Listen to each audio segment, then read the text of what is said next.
Okay, at this time, I'd like to welcome the head coach of Texas, Karen Aston, to make opening comments, and then after that, it'll be questions directed towards the student athletes. So, Coach, at this time.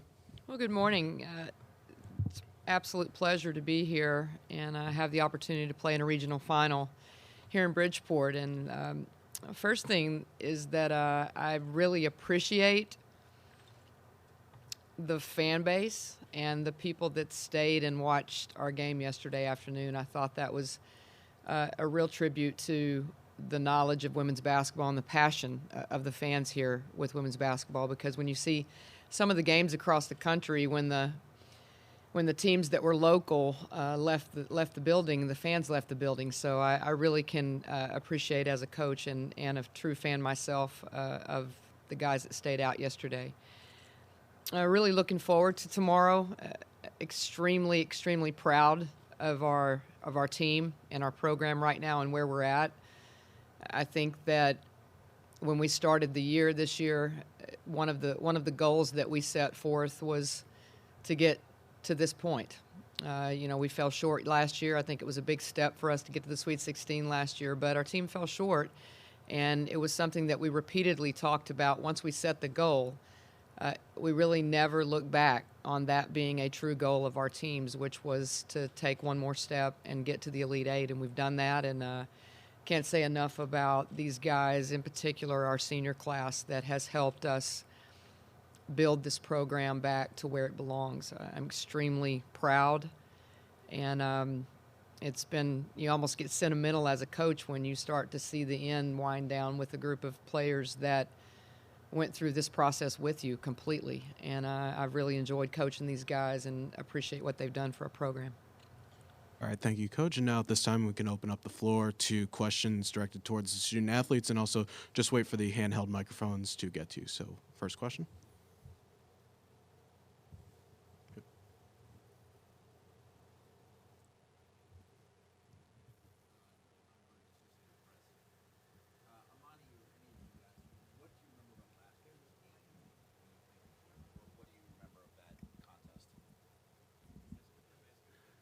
Sorry, can you Sure. that? What do you guys? Any of you guys remember about last year's game against UConn that you played in that ended your season? Oh, I remember losing. That's pretty much it. All right, next question.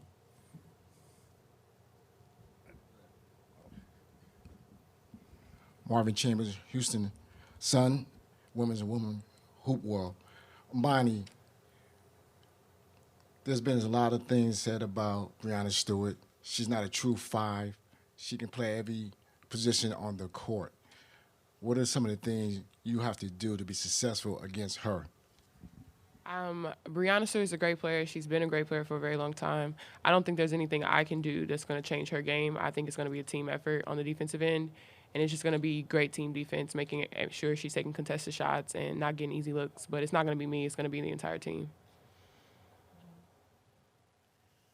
Selena, Rick Cantu, the Austin American-Statesman. Selena, why is your team better this year? What do you do better this year than you did last year at this point of the season? I think for us, it's just knowing that we deserve to be here and that all of our hard work has put us in this position. And I think just being confident in ourselves and in each other on the court, it really helps us out there when we're playing for each other, and we're confident that each other will make shots, and if not, that we're there to get the rebound, small stuff like that. It really helps our team. So I think just being confident in each other. Roger Cleveland from the Waterbury Republican American newspaper. Amani, as you watched last year's game with UConn, did you guys learn something about yourselves and how you could push yourselves to be better? I mean, was it a good learning experience in the end? Yes, I think playing UConn last year, anytime you play one of the greatest teams, you know what you measure up against. Like, you see how far you have to go or where you're measuring up. And last year, I think they put the hammer on us because we gave up. We gave in when we kind of hit resistance. So I think we just figured out how to go through that wall. When you do, the other team goes on a run, you know how to respond and you know how to stay within each other and not get down on yourselves. Because when the player would score on us last year, we'd be like, okay, my player scored, so I'm not going to play help defense this time. I'm not going to go help my teammate. I'm going to make sure my man doesn't score. And that's when they go on their runs. That's when they dial in and they put the foot down. You know what I mean? So we just learned that we have to stay together when times get hard on the court and make sure we're locked into each other and helping each other regardless of what's happening. Fran Harris, Longhorn IMG Radio. This is for Empress. Empress, yesterday, 10 minutes separated you from the end of your team from the end of the season. What did you say to your team at that point in the game? Well, I think it was during a free throw. You know, we come to a huddle and we just say, you know, it's time to lock down. If we don't rebound, we don't win. So I think us coming together and saying, like, we need to do better. We need to get every rebound and we need to lock down on defense, help us to dial in to the last 10 minutes, the last quarter of the game. Down in front here. This question goes for Ariel. UConn has a tough defense. They extend their defense in their zone package. What are some of the things you have to do and cognizant of to be successful shooting over that extended in length? I just think I personally have to be patient and stick with the game plan that our coaches set in front of us. Down in front, yeah, Doug. Amani, can you talk about the relationship you have with Coach Thompson and what she's brought to the program this year for you guys?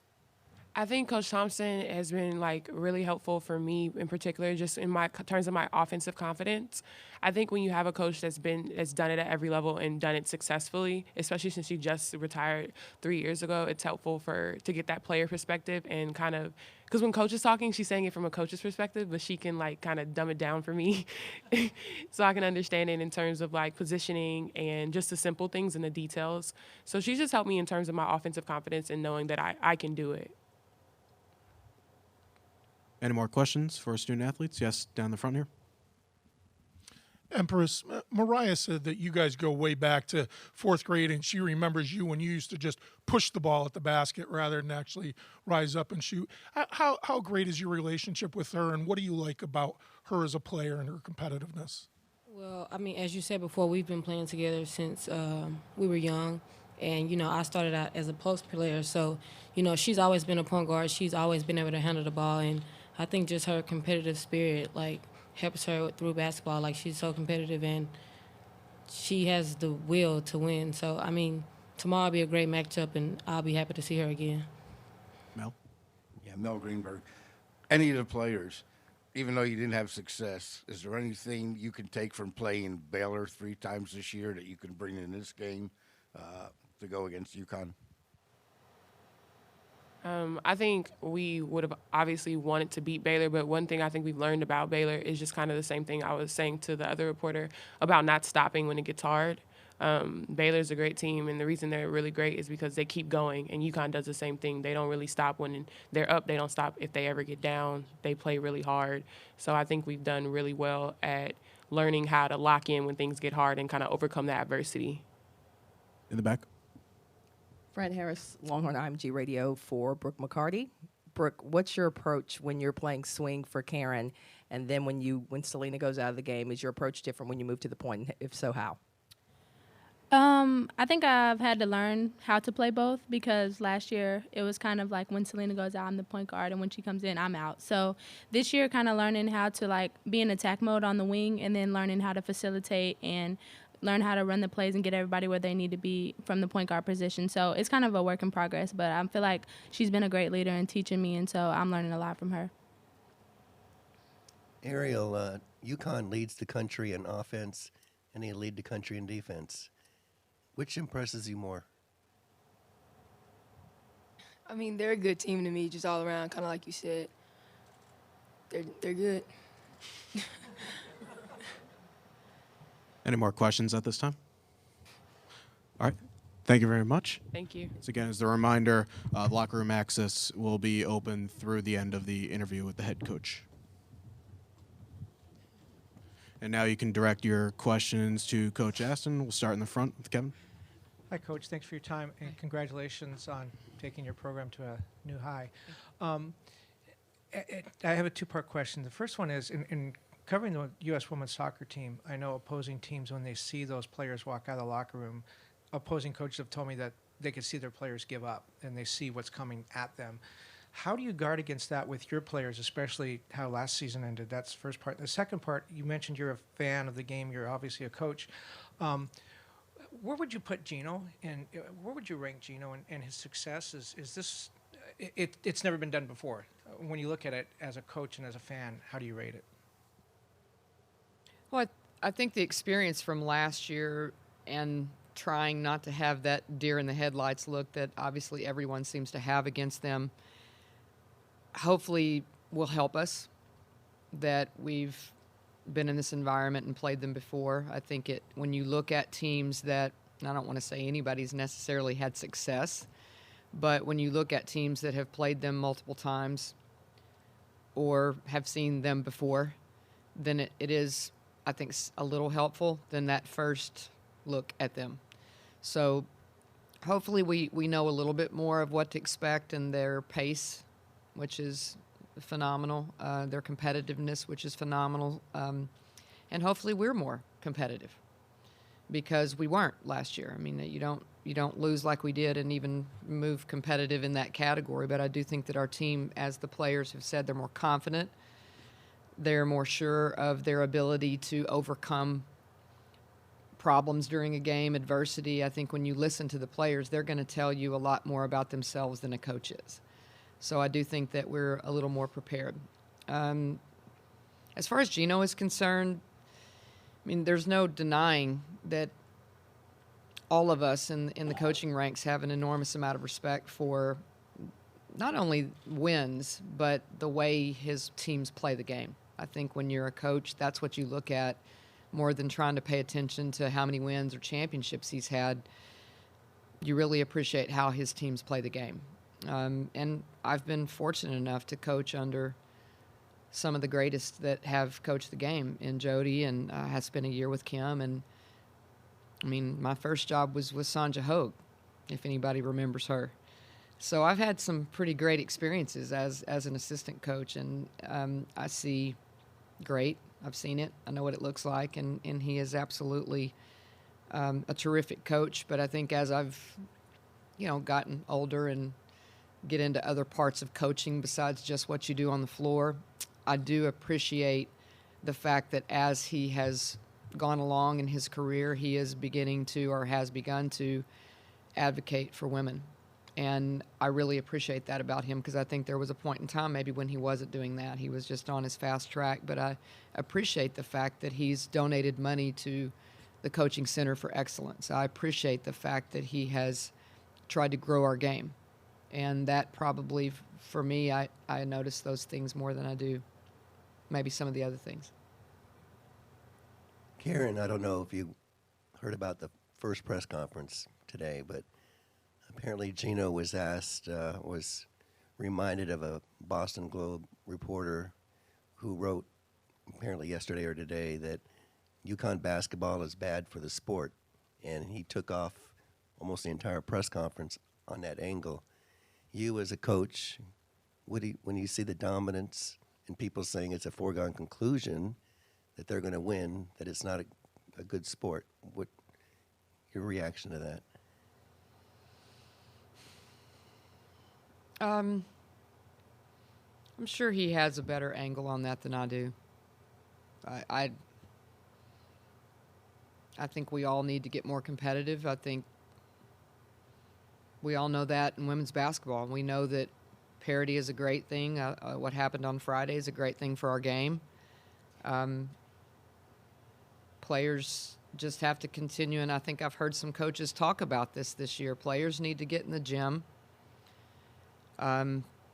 We all need to get better and continue to try to grow the game, period. So I think he has a better take on that than I do. In the back. Karen, over the last 24 hours since your win yesterday, I've seen probably 33 references to Texas having nothing to lose tomorrow. What's your response to people who say that your team walks onto the court tomorrow and you have nothing to lose? Well, we absolutely have something to lose. We've only lost 4 times this year. So our team, as much as I guess everyone thinks that it's not possible, I think our team is going to try to focus on the fact that if we lose, we're done. I mean, it doesn't matter who we're playing, and I understand it's a big mountain, but we have some seniors that every time they walk out there, they know that it's over if they lose. And I think that's a real motivational factor for our team, that they have such good chemistry. And I've coached teams that, you could tell that when it was over, they were glad and they're ready to go back to whatever it is they think they want to do. But this team has not done that at all. And I really don't think they want it to be over. So I see them focusing more on that than I do that, we don't have anything to lose. Let's just go try to win a game we're not supposed to win. I mean, we have goals. I mean, we're trying to do something too. Doug? Hey, Coach. Doug Feinberg, the AP. Just picking up something you said before about teams that haven't really played them have not had much success against them. I think in the last decade, team that hasn't played them that year has never beaten them. I think you guys are playing them in the future, next couple of years in the regular season. Yeah. Is that part of the reason behind the scheduling of them? Is that to be them, you have to play them and not have that deer in the headlights mentality? Well, I think when you look at scheduling across the country, different people have different philosophies. And when you play in the league that we do and others play in the Power 5 leagues, you have sort of teams that have one philosophy, and then you have teams that have another. And some, they might play one competitive game knowing that the league play is going to prepare them for NCAA tournament, and they're going to get wins and build their resume like that. And then you have some people that have the philosophy that players like to play in big games in non-conference play. And I have followed the lead of really my administration, who, Jody and Pat had a long-standing home and home with Tennessee that we've continued. That, I mean, obviously we didn't have to do, but I do understand that players like to play in big games. So getting the home and home with Connecticut would put us in a situation where it was a big game in non-conference play. We play Stanford. We play Tennessee every year, and I think that's just a philosophy of ours. I don't know. I'm not trying to say it's smart. I don't know the answer to that, but I do think that the players enjoy it. They circle the games, even though maybe we get tired somewhere along the way in non-conference play. But I do think, and I thought our body of work was really good this year. I mean, we beat 2 teams that are in the Elite 8 right now in non-conference play. So I thought we had a pretty good body of work from our schedule. Mel? Yeah, Karen. In the mid-'80s, when Texas was bad for the game, and these players weren't bored yet, as you recruit to, kind of get the program even up higher and come back, do they all understand what you're talking about, since they didn't really get to witness it, as far as the tradition that Texas has been? Oh, players, they don't know a whole lot except what's going on in the moment, Mel. We do have to give them a little education in that, but it doesn't take but one X's weekend a year for our players to have an appreciation of the game and an appreciation of what we did in the 80s at Texas. Because the X's don't have a problem with letting us know. So it just usually after X's weekend, if you're a freshman and you didn't know the tradition of our school and you didn't know the history of our program, you do after X's weekend. So our players really appreciate they appreciate the history of the game. Coach Marvin Chambers, Houston Sun, woman who hoops well. As you go over your game plan and put things in proper perspective, what are some of the things, especially the first 5 minutes, you have to do well against UConn to be very successful?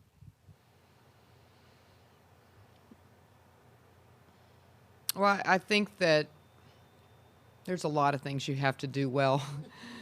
I do think that turnovers create them in the open floor, which is where they're deadly. So you want to try to get really quality possessions early in the game, and as many as you possibly can. I think when you look at teams that have competed with them, then those are teams that get good looks at the basket and they get some quality possessions. And again, our players, I think, said a lot when they talked about how fragmented we got last year and the fact that they do that to teams. I mean, they cause you to worry about your own man, and then you don't want to help each other, and they cause you to shoot quick. And so I think the fragmented comment that the players made is a good one. Teams that can stay together, but that's kind of the case at this level, period. They mentioned the Baylor game because that's a level of play that is pretty high. So when you start talking about being in the Elite Eight and having, you're one game away from a Final Four, then you're probably not going to see fragmented teams win.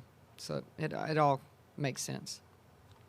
Karen, Roger Cleveland from the Waterbury Republican American. Can you just talk about Mariah Jefferson and what it is that makes her such an elite point guard?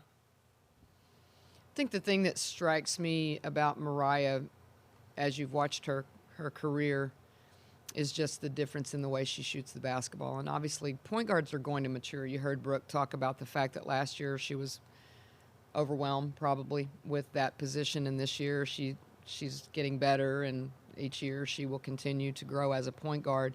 And I think that's what Mariah has done. She's evolved into a phenomenal point guard. But the other piece to that is there were times early in her career where you didn't necessarily guard her at the three-point line, and then you look now and she's shooting almost 50% or right at it from the three. So I think that's gym time, and that's all it is. It's time in the gym. Coach, any chance your player is going to overlook UConn because they want so badly to play Baylor again?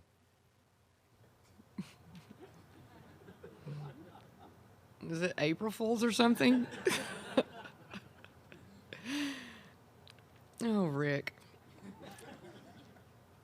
I was just wondering why we're up here talking about UConn every question. Ask me something about Texas.